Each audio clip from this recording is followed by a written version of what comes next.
Good day, everyone. So, I am Sophia Nicole C. Karating from the SHM2B. For today's video, I will create a video reflection about sexual harassment. So, let's start. Republic Act 7877, Anti-Sexual Harassment Act of 1995. An act declaring sexual harassment unlawful in the employment, education, or training environment, and for other purposes. Section 1. This act shall be known as the Anti-Sexual Harassment Act of 1995. Section 2. The state shall value the dignity of every individual, enhance the development of its human resources, guarantee full respect for human rights, and uphold the dignity of workers, employees, applicants for employment, students, or those undergoing training, instruction, or education.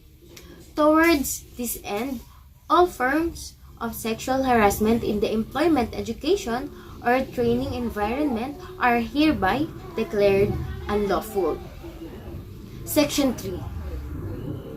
Work, education, or training-related sexual harassment is committed by an employer, employee, manager, supervisor, agent of the employer, teacher, instructor, professor, coach, trainer, or any other person who having authority, influence, or moral ascendancy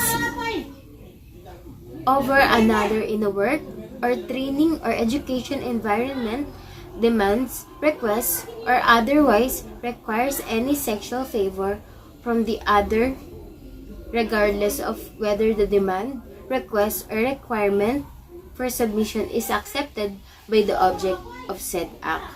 Section 4. It shall be the duty of the employer or the head of the work-related, educational, or training environment or institution to prevent or deter the commission of acts of sexual harassment and to provide the procedures for the resolutions, settlement, or prosecution of acts of sexual harassment.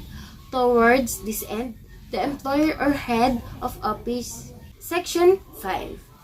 The employer or head of office, educational, or training institution shall be solidarily liable for damages arising from the acts of sexual harassment committed in the employment, education, or training environment if the employer or head of office, educational, or training institution is informed of such acts by the offended party and no immediate action is taken.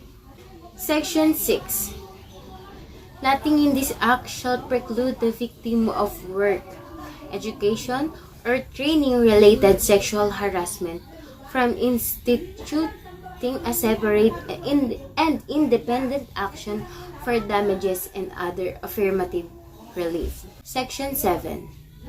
Any person who violates the provision of this act shall upon conviction be penalized by imprisonment of not less than 1 month, nor more than 6 months, or a fine of not less than 10,000 pesos, nor more than 20,000 pesos, or both such fine and imprisonment at the discretion of the court. Section 8.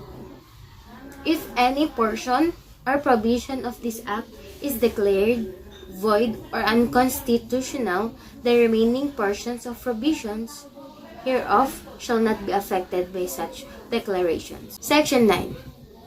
All laws, decrees, orders, rules, and regulations, other issuance, or parts thereof inconsistent with the provisions of this act are hereby repealed or modified accordingly.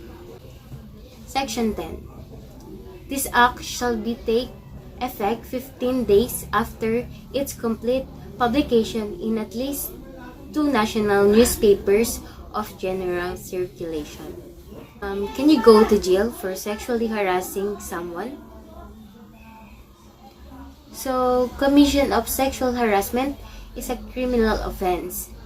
A person found guilty of sexual harassment shall be penalized by imprisonment of not less than 1 month nor more than 6 months, or a fine of not less than 10,000 pesos nor more than 20,000 pesos, or both. What are the examples of harassment? So, example of harassment include offensive or derogatory jokes, racial or ethnic slurs, pressure for dates or sexual favors, unwelcome comments about a person's religion or religious garments, or offensive graffiti, cartoons, or pictures. So, I experienced this kind of harassment when I was outside. When I was walking on the side of the road, the other drivers of the jeepney, bike, motor, or truck were always looking and whistling at me or calling me. Yes, they can't even touch me, but I can feel their harassment of my body. Whether I'm wearing a sexy or hidden clothes, they still whistling at me. I hope this kind of harassment will be stopped so that many women can go outside wherever or whatever they want to wear. So this is all for today's video. Thank you.